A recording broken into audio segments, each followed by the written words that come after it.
So I don't know, that must have been a fluke. But of course, when you're doing a product review, right? Hey guys, what's going on? It's Kyle, the Lawn Mentor here, and today we are going to review the Ryobi 18 volt battery powered backpack sprayer. So stay tuned.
I hope you're having a great week, and today I wanted to talk about the Ryobi backpack sprayer that I purchased at the beginning of this season, what I like about it, what I don't like about it, and whether I think it was a good buy or not. So the package that I selected was the model number P2860, and it came with a 2 amp hour 18 volt battery from Ryobi's One Plus line and a charger. I paid a total of $150 plus tax from my local Home Depot, but you can also get this sprayer in a tool-only configuration, which costs $125 plus tax. The overall capacity of this sprayer is 4 gallons. It comes with an adjustable cone tip and also a fan tip, which you can change out, and it also comes with a package of extra O-rings or seals in case you need them. Ryobi advertises that you can get 11 tanks sprayed out on one charge of their 2 amp hour battery. As far as pressures go, there is a dial on the side of the unit which is adjustable to have a varying amount of pressure. Ryobi gives you a 3-year warranty, and like I've said, I've been using it for about 3 months now on a weekly basis to spray out my biostimulants, and I've also used it to spray out diamine water dispersible granules. I found that 2 gallons, or what I thought was 2 gallons of water, was sufficient enough to cover my 4,000 square foot section of lawn that I sprayed this on, and I haven't had an issue with the battery dying or the tank pump not working. It's really quiet walking through the yard also. I do have the 1 gallon Ryobi battery powered handheld sprayer, and this thing is way quieter than that. For me, I felt like the price was good for what you get with this compared to some other battery powered backpack sprayers out there like the My 4 Suns. This is a much lower priced item. And if you are somebody like me who already has the Ryobi One Plus battery line tools, then you can use those existing batteries in this if you want to go ahead and pick up the configuration that comes with just the sprayer and not the extra battery and the charger. But I just felt like, even though I already had some batteries and some chargers, that one more wouldn't hurt, especially with the number of tools that I have and use all the time. I was willing to spend the extra money, $25, to get another 2 amp hour battery and charger. I do like the straps. I'm a bigger guy, and I have to say that I do like the straps, and wearing the backpack is comfortable. They seem to have contoured the back of the tank back here so that it fits nice on your back. And the padding in these straps is enough for me. I don't ever find myself having to readjust when I'm walking around the yard or anything like that. So as far as comfortability goes, I've been satisfied with it. One thing that I think a lot of people might have a problem with is the wand, just because it's made out of plastic. I know some people really prefer a metal wand. In terms of durability, I think this would be fine. In fact, it being plastic might help with its durability because it has a little bit of flex and won't get bent. It's lightweight, so it's easy to carry around. It does bounce a little bit when I'm walking, but I don't really see that to be an issue with the precision of the application. It does have a lock on the trigger on the wand, so if you wanted to set that lock, it has a really nice positive click to it also when you set it, so that you know that your trigger is locked, and then you can just let go. You don't have to worry about clenching the trigger. So I do like that the lock snaps like that and it isn't just a metal hook or anything. You know for sure when it's engaged and when it's not. On Ryobi's previous model of battery-powered backpack sprayer that was for the 18-volt 1 Plus line, the battery compartment was kind of externalized from the unit, and I like this design that it's enclosed inside here and that it's kind of integrated and built into the unit. It's not like separate or anything like that. When you put the battery in here, you also get a really nice positive click once the battery is inserted. So that way you know it's inserted and it's not gonna fall out. You depress the 2 clips on the side of the battery to pull the battery out. The 2 amp hour battery does fit inside here. I also have a 4 amp hour battery, so let's see if that fits.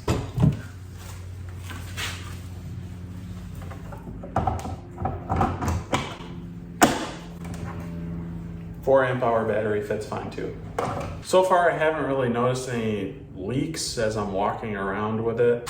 I try my very best to be as clean as I can when I'm using this, so I rinse it out after every application, and I try to be very careful about pouring products in. The last time I did use it, some product did drip down the side of the tank, and there is kind of like a crack, or there's a space in between the base of the unit and this tank, and some of my product did get in there, so I've noticed as I've kind of like moved this around that some of that stuff's falling out. But other than that, in terms of runtime, the hoses have not leaked, the tank has not leaked, I haven't had any leaking problems.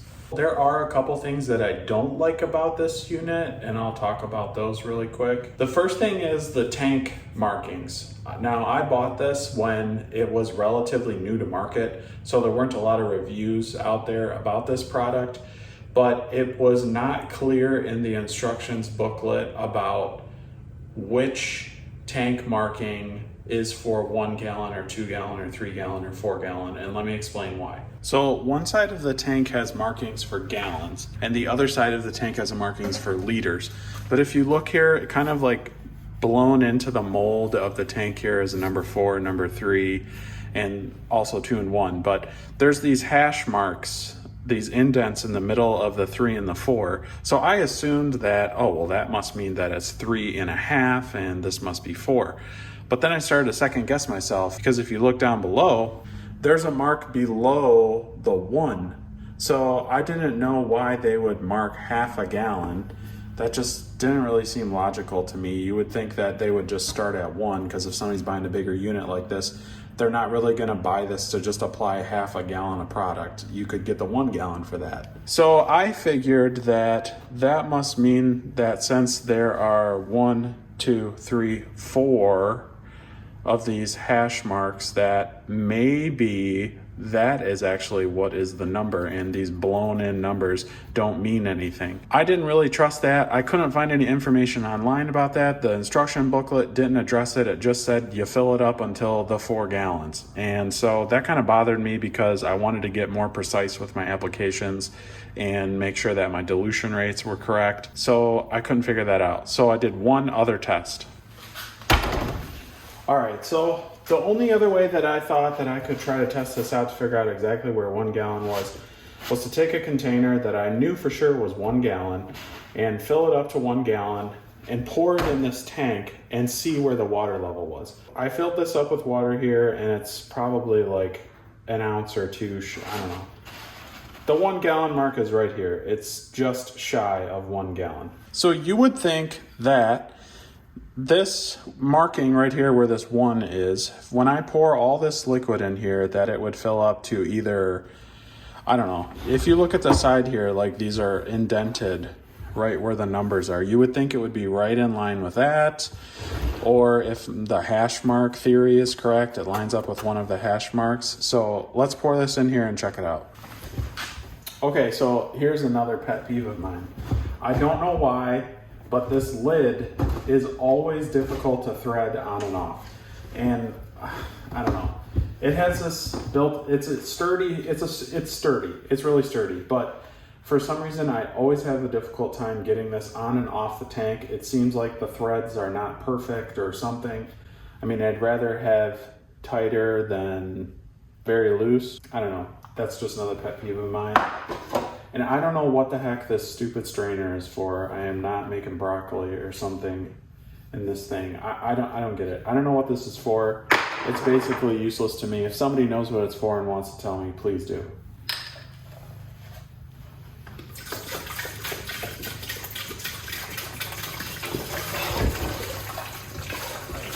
All right, so we passed the hash mark.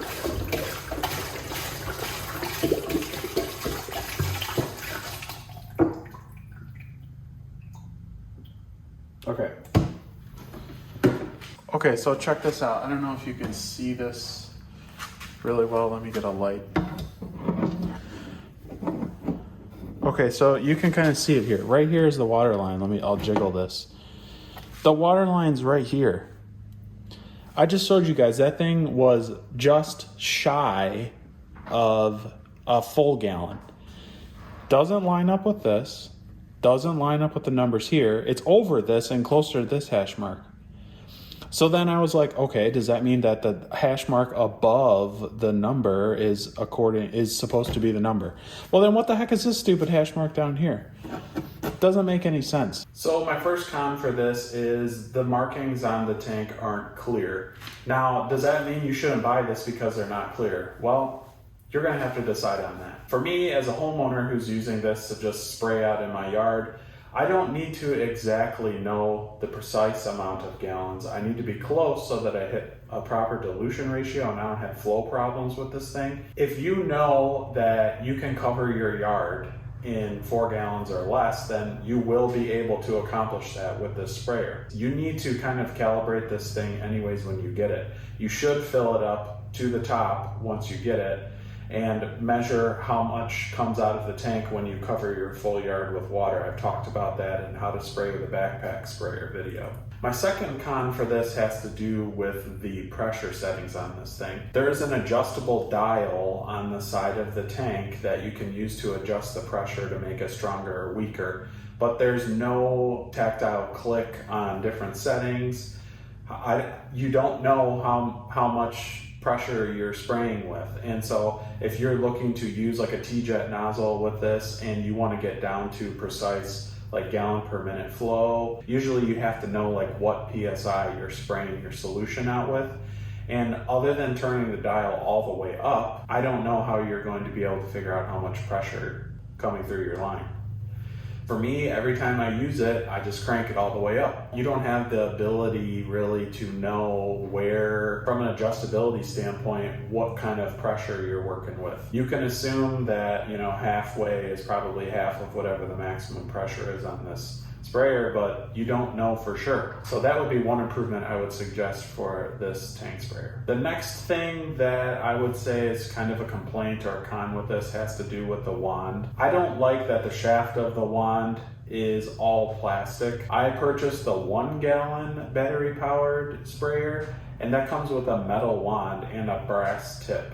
So this is the head for the Ryobi 1 gallon sprayer, and I think it's compatible with their 2 gallon tank also, but this came with a really nice high quality wand shaft. I don't like the trigger on this. I prefer the trigger on the 4 gallon, but I like that the shaft is metal and that the tip is bronze. The fittings on the shaft are bronze. I'm sorry, I've been saying bronze the whole time, but I mean it's brass. They're brass fittings. And so honestly, if I was gonna change anything, I might swap out this shaft on that sprayer handle if they're compatible. I just think that if you're paying more money for a larger unit, you should get the same quality metal wand that you do on the smaller one that it costs about half the price. The last thing that I have to say that is a con about purchasing this is the way that the top of this tank is molded. The top of the tank is completely flat. I guess there's 2 in this one. Number 1, the top of the tank is completely flat, so what is left over in your tank when you're done, when you try to pour that out, it's really difficult to get it to all flow out of the hole because it's not like concave to where all the solution can kind of get out of the tank. You have to shake it around to try to get all the water to come out. So I guess the second thing out of that is it doesn't completely empty the tank. For whatever reason, the way that the bottom of the tank is designed, it doesn't completely empty the solution out. And so when you're walking through the yard, you'll probably get to like your last pass and hear it start to sputter out. And I find if I lean to the left a little bit where the inlet is at, it'll suck up the last little bit of the solution. But just walking straight through the yard, it's gonna leave a little bit of solution in there.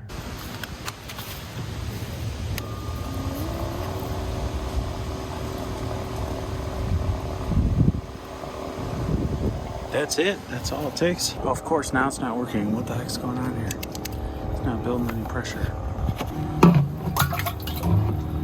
I have no idea why this isn't working. Okay, we may have run into an issue.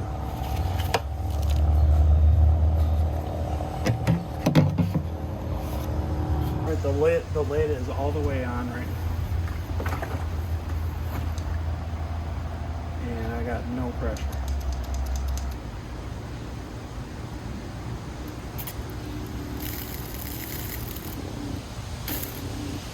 I don't know if the line was clogged or what.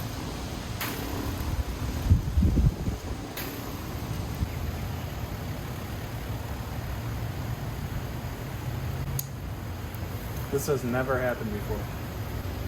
Maybe the battery's dying? Let's replace the battery and see.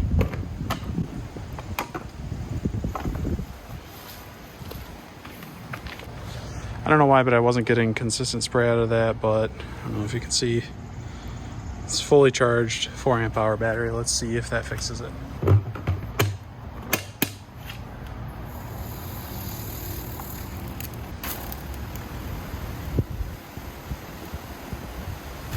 Now it's kicking on way harder.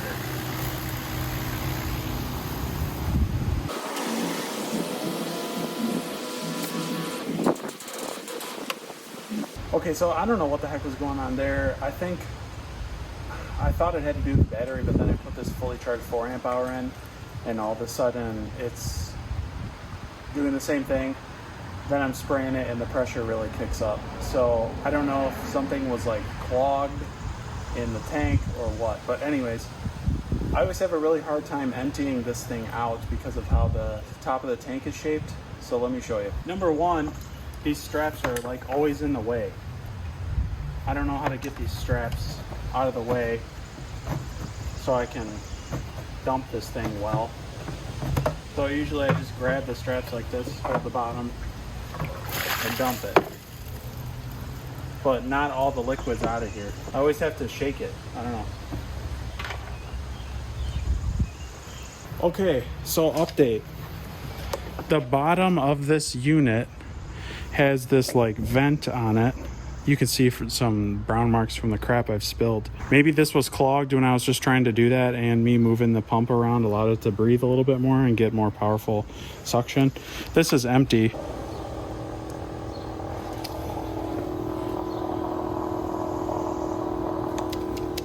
So I don't know, that must have been a fluke. But of course, when you're doing a product review, right?